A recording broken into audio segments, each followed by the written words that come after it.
Hi everybody, this is Toby again from Shadowborn Games, and this is the third video for our video series on the miniatures and the manufacturing process for the miniatures for our board game Oathsworn Into the Deepwood. And just a quick summary of what we've looked at so far. Last time we did two videos. In that first video we went through some basic terminology that's used in mold making and miniature making, some of the terms and the conditions that we're trying to either avoid or eliminate altogether.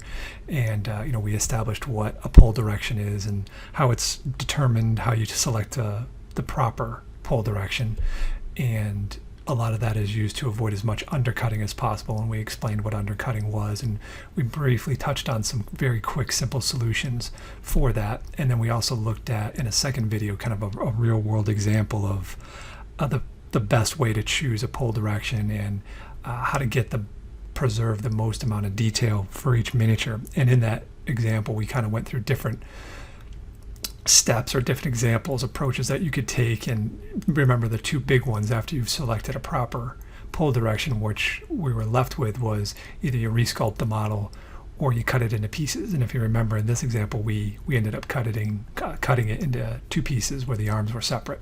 So for today, what I want to do is explain the next level of impacts that have to be determined and decided amongst when you're deciding how to make these models. It isn't as simple as whatever's coolest. You also have to evaluate what the economic impact of that decision is. And for today we're just really going to focus on three things, which is the cost of the plastic, which we're just going to keep at a constant rate, because depending on whether you're using PVC or HIPS or ABS, the cost of plastic is changing. But I'm going to get into all that in a future video. For today, what I really just want to focus on is the assembly that's involved, the cost of assembly if you decide to cut your model into pieces, as well as touch on the costs of the molds themselves. And the thing to keep in mind is, depending on how big your mold is and how much you're trying to fit into your mold, the average price of a mold for a PVC miniature is going to run somewhere in the $7,000 to $15,000 just for one mold. So obviously it's very expensive, and you want to get as many models into a mold as possible. And if you have to go to a second mold, you have to understand what the economic impact of that is. So we'll touch really quickly on just the plastics and the assembly part of it from the cost, and then we'll get into that next layer of discussion, is how do you get as much into a mold as possible. So for PVC, and like I said, for the cost of the plastic, I just want to use like a fixed price, something that's just a simple number of $1, so that it's something for us to springboard our discussion off of. And depending on the size of your model is what ultimately will determine what the plastic cost is, because obviously it's the volume of the plastic that determines what your cost is. But for a model of a typical human size model that this guy is about 55 millimeters tall, I'm just using $1 to start with. But if you remember, when we broke this guy into two pieces, by breaking him into two pieces, we created an assembly operation, because obviously this needs to be glued back on. It can't just be shipped like this, and we don't want the customers to have to glue this on, so we need to be doing this at the factory, which means the factory needs to have assembly workers who are gluing this back together. And a general rule of thumb is, for a simple model where you're gluing one piece on, the actual cost of the assembly is somewhere, it adds about 30% to your cost of your model when you start breaking it into pieces and having somebody physically have to glue this stuff back together. So in this simple example here, for this one model, just by cutting it into two pieces, we're adding about 30 cents to every single one of these models. Now that's just for one model. Remember, this is a game that we're mass producing, so we've got about close to 14,000 backers in our campaign. So that decision to cut those arms off and glue them back on isn't just 30 cents, it's 30 cents times 14,000 units. So that decision there cost roughly about $4,000 just to take those arms off. But at the end of the day, we wanted a model that looked as close to the original sculpt, that preserved as much of the detail as humanly possible. So something like this is where this is the first part of weighing that decision of cool versus how much does it cost. The next part is, that was for a model where we're just cutting one piece off. What happens when you've got a big model like the Broodmother, when she's cut into like 12 pieces? That's another thing that we have to evaluate, was how many pieces she was cut into, and what does it take to preserve all of her detail at the end of the day. So once you've understood what the economic impact of cutting into pieces is, the next thing you got to figure out is the mold implications, right? Because you want to, again, fit as many pieces into a mold as possible. And depending on what type of equipment you're using, those mold sizes can vary. But for this one, we're going to assume that the mold cavity can accommodate somewhere of around 4 to 5 character size models for this discussion. So in this example, we were using one of our companion sculpts. And in this game, there's actually 4 unique companion sculpts. And if you remember, the companions are the models that you'll use if your character goes unconscious during combat. These are the guys and girls, because the 2 middle ones are the girls, and the B and C are girls, and A and D are guys. These are the models you would use to come in if you were knocked unconscious in combat so that you could continue playing. So since these models are all very similar, we would try to group these 4 models into a single mold so that they're all produced together. And so if we were to just quickly throw them into a model, this is about what they would look like. And if you remember from past conversations, I was saying that the characters themselves will be separated from the base. And the reason for that is every single base has a unique texture on it. No 2 bases will ever be the same for any character or model. They're all individually sculpted. And because your detail is kind of perpendicular to your view plane, and if you remember also our pole directions tended to be right, kind of looking straight at them, and all of our detail is kind of up and down. So we have to break the bases off and mold those separately and then glue those back on there. So if this was just an example of throwing those characters into a mold, and as you can see, this is the perimeter of your workable space. So inside of this channel, so this flat surface in here is where is all the room that you have to work with. So you've got to try to fit as many models in there as possible. And as you can see right now, these are all single piece, right? We haven't cut any of these things up. All we did was take the bases off. If you remember though, just as we were just discussing, we know for a fact that we're going to take the arms off of this model. That was companion A. This guy right here, we know we're taking the arms off of him, so we know we need space for those arms and that sword, as you can see right here. So we know all this immediately. That space is going to be at least somewhat filled up by those swords. So then going to the next character, let's go to companion B, which was her right here. And I could tell you right off the bat that she, because of a very similar geometry, I mean, she's got a weapon that crosses her body and her 2 arms to her side. I'm going to treat her the same way I treated companion A, meaning I'm going to cut those arms off and mold those separately. So looking at just companion A and companion B alone, we know we're going to need an extra piece per model, which means that our mold cavity space, the amount of space we're using, went from having some space to not having any space at all, just by moving those 2 arms apart. And we haven't even talked about the other 2 models that we're trying to mold with them at the same time. So you can see how quickly our space is being taken up. So in order to determine what that final configuration of the mold is going to be, we know that before we even look at the next 2 models, we know we have very limited space to work with because of the bases that are in there and the fact that we had to cut 2 other models into pieces. So now let's look at the next 2 models and figure out how we're going to fit them in there. So we'll look at companion C. This is the second female model. And if you remember in one of the previous videos, I was using the color coding to explain kind of which half each side of a model would fit into each mold half, like green being on one half and red being on the other, based on the pull direction. So if our pull direction is straight into the screen like it is here, you could see that this sword is actually going to present a problem in terms of shadowing or having an undercut. So we wouldn't be able to mold this character as we see it without doing something about this arm. And as we said before, kind of the 2 biggest choices we've got in order to resolve that problem is either we cut that arm off so that we can mold it separately, or we resculpt the model so that we could have a proper silhouette that we could do in a single piece mold.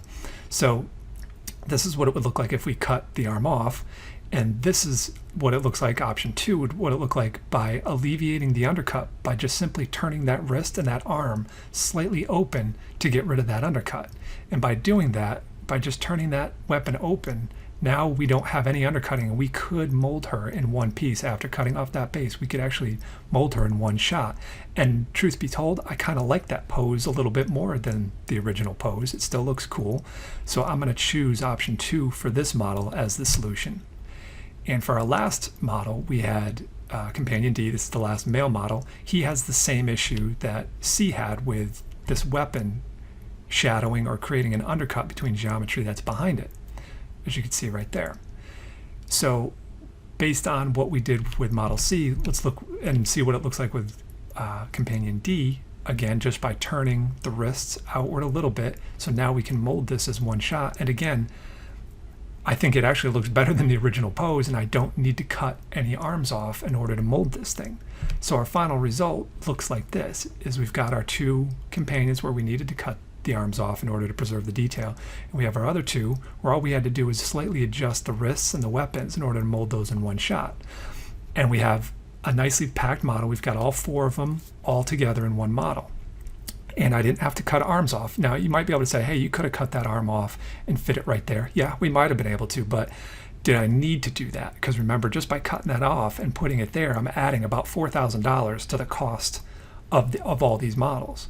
And the same thing if I continued to cut off arms off of this guy too. And what would happen is what would happen if I decided that I wanted to cut arms off of this guy and there wasn't space? Well, if I made the decision that we must cut arms off to preserve detail and I didn't have space in this mold, that means I need a second mold just to start molding that extra arm, and of course other models would be packed into it, but I'm forcing the manufacture of another mold, which means another $7,000 to $10,000 of cost just because I wanted to cut an arm off, right? So when we talk about what's the best way to preserve the detail, there's those three main factors, which are how cool does it look, how much detail can I hold, and what is it going to cost me? What is the assembly cost going to be if I cut it into pieces, and can I fit it into the mold that I need to get it into, or am I going to need extra molds? So if I need extra molds and I need to cut it into pieces, I know I'm adding thousands of dollars every time. And this is just an example for a couple of the models that are in this game.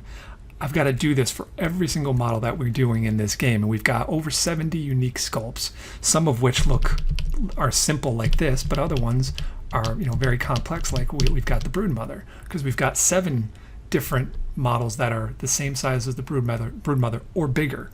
And the Broodmother alone, just the Broodmother, takes 3 molds to manufacture her.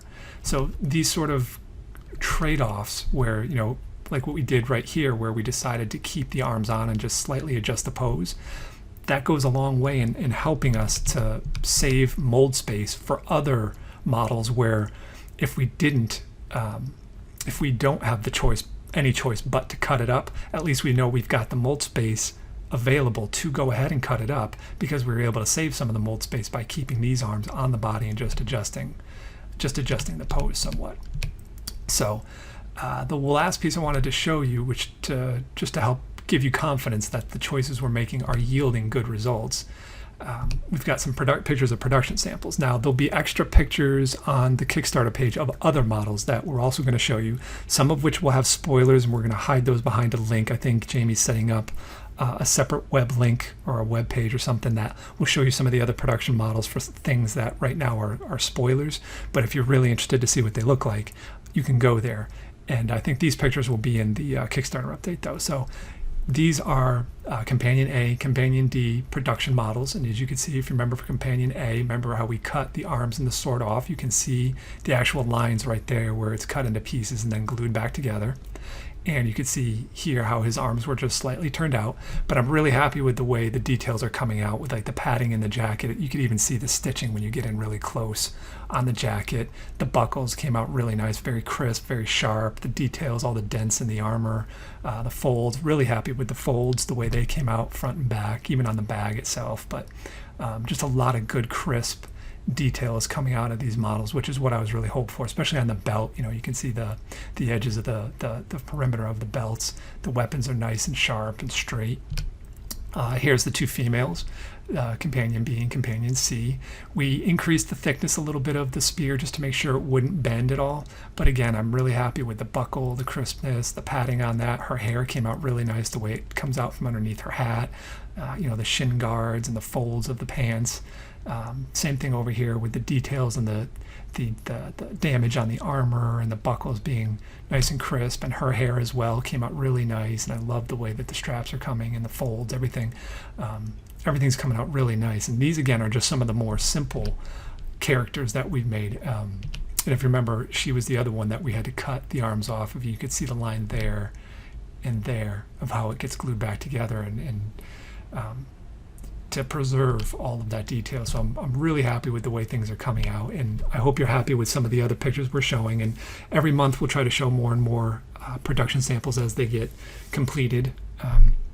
It'll be slow because there's so many models, and there'll be a lot more PVC to show initially because we started with the PVC models from a manufacturing standpoint. But in our next update, I'm going to start touching on the character models, which are made out of hips, because there's a lot of differences that's involved with the hips plastic and the machining processes and some of the other considerations we have. And they're also made into far more pieces because they're going to be push fit. So there's a little bit more to discuss in that respect. But I'll continue to show this progress in future updates, but in the next one, like I said, I want to get into the hips model. So hopefully this presentation today helped you understand a little bit more about not only about the economics of what it takes to make these choices of how to break apart models and still preserve detail to a point where we're coming up with some very beautiful models. And I hope you can agree that the final quality of these does look really nice. So that's it. And again, next update, we'll start talking about hip models. So until next time, talk to you soon.